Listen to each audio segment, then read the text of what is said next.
Ang Diyos nagasulti sa iyang mga katawhan, nga isangyaw ang pulong sa tanan.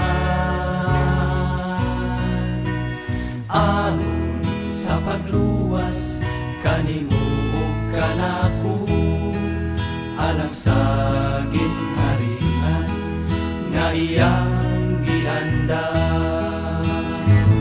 Ang Biblia nagaawhag kanato, nga angay tang magbuhat sa pagkaplag ug kabiling kalag, ug pag-andam sa kaugalingon,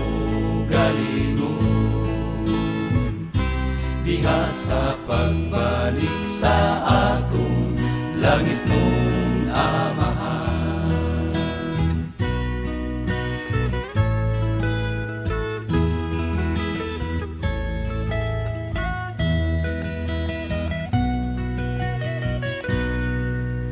Kitang mga pinili nga katawhan sa Diyos, diha kanato ang kahayagikan sa Amahan.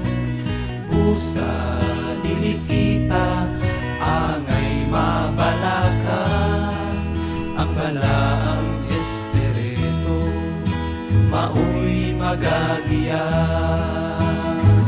Ang Biblia nagaawhag kanato, nga angay tang magbuhat sa pagkaplag ug kamiling kalag, ug pag-andam sa kaugalingon,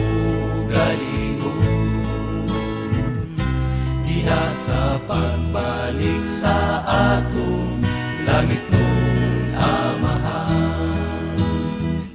Ang Biblia